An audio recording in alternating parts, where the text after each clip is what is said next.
Please please ऐसा वाला button दबाकर सब्सक्राइब कीजिए चैनल को और ऐसा वाला बटन दबाकर लाइक कर दीजिए और ऐसा वाला बटन दबाकर शेयर कीजिए। आपका एक शेयर हमारे लिए बहुत मायने रखता है। एक सीतापुर गांव था। वहाँ मोहन नाम के एक व्यक्ति रहता था। दोनों अपने मियाँ और बीवी रहते थे गांव में और परिश्रम दिन भर खेत में काम धाम करते थे और रात के अपने आके दोनों अच्छे तरी खाना खा के आराम से सो जाते थे। रोहन का कुछ जमीन था। वो जमीन को लेकर वहाँ का जो जमींदार था वो उसको भोलेपन के लेकर उसका खूब फायदा उठाते थे। वो दोनों थे जो मोहन से अपने सारे खेत में काम करवा लेते थे और पूरा पैसा भी नहीं देते थे। रोहन इतना इंसान और समझदार और दयालु आदमी था कि गांव में उससे सब आदमी अपने काम निकलवा लेते थे और संजय सीधा के कारण सब घड़ी पछतावे में रहता था और इसी बात को फायदा उठाकर उस गांव का जमींदार था जो रोहन के जमीन हथियाना चाह रहा था। रोहन जब घर गया तो उसको औरत बोला, रोहन जी अभी आप आ रहे हैं, क्या कर रहे थे इतने समय तक? रोहन बोला, भगवान आप नहीं समझ रहे हो, आज मैं इतना अच्छा काम करके आ रहा हूँ। तारा के पास एक भी रुपया नहीं था, मैं अपने पास 500 रुपया था, जो रखे थे वो निकाल के उसको दे दिए। उसको औरत बोली, ऐसा क्यों किए? आपको 1000 बार मना किया है कि किसी को बहकावा में न आवा कीजिए, ऐसा बात नहीं है। उसने कहा हमसे कि मैं रात भर से खाना नहीं खाया हूँ, मैं बहुत भूखा हूँ, वो कम से कम भर पेट खाना तो खा लेगी। इतना दोनों झगड़ ही रहा था कि उधर से जो भिखमंगा था जो कार में आए और इसके तरफ देखने लगे।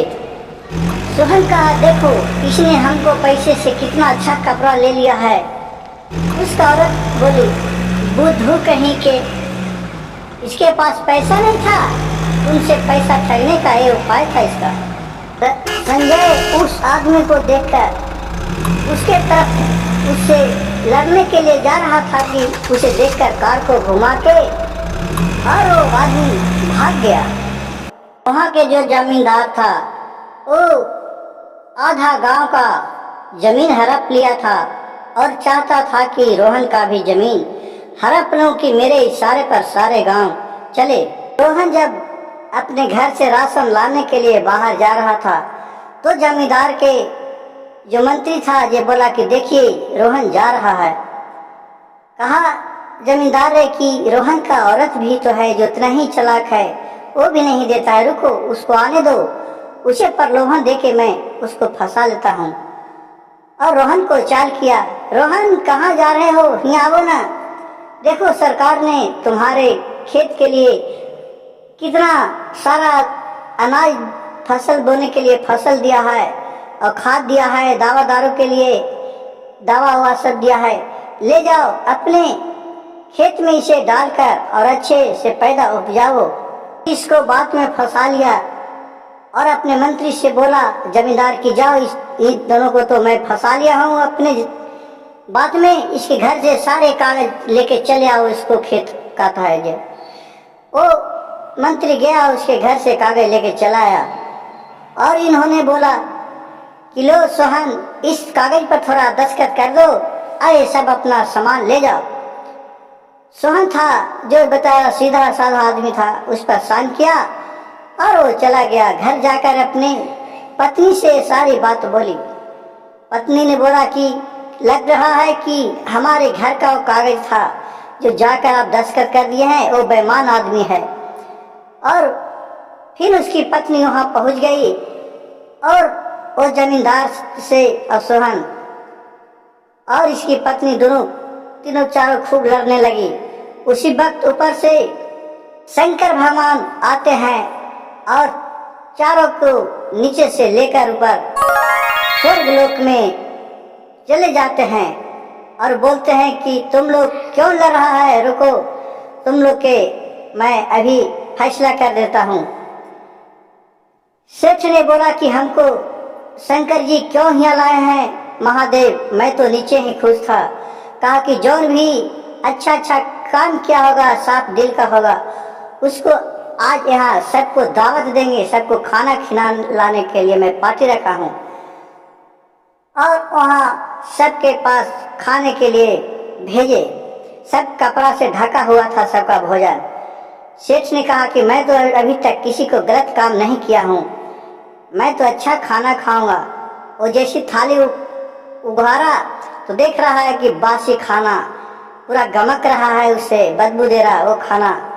सेठ के पास है और उन लोग जो सोहन था और सोहन की पत्नी थी, उसके पास अच्छा तरी जलेबी एकदम छाना हुआ और 5 प्रकार का भोजन रखा हुआ था।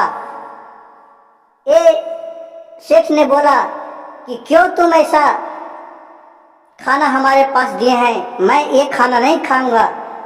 शंकर जी ने बोले कि अगर ये खाना तुम नहीं खाएगा तो तुमको नीचे अब जाने नहीं दिया जाएगा और तुम यहीं रह जाएगा और तुम्हें सब दिन इसी खाना को खाना पड़ेगा।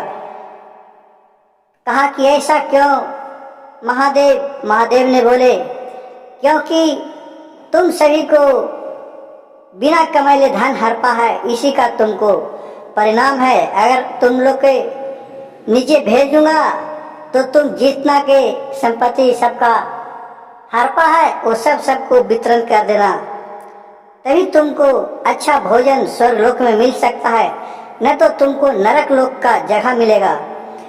कहा कि ठीक है महाराज। और वो दोनों जलेबी अच्छे तरह खाए और फिर वहां से शंकर जी ने सबको मृत्यु भुवन पर भेज दिए और वो जाकर सबको कागज जो सेठ था वो वापस कर दिया और इन लोग भी खुशी खुशी रहने लगे।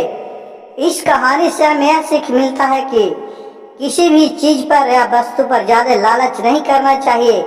जो हमारे भाग्य में लिखा होगा वही मिलेगा, क्योंकि एक समय सबको जाना है ऊपर ही, लेकिन कुछ लेके नहीं जाना। जो भी अच्छा या बुरा करता है यही मृत्यु भुवन पर करता है, उसका नाम चला जाता है लेकिन उसका नाम अमर और अजर रहता है।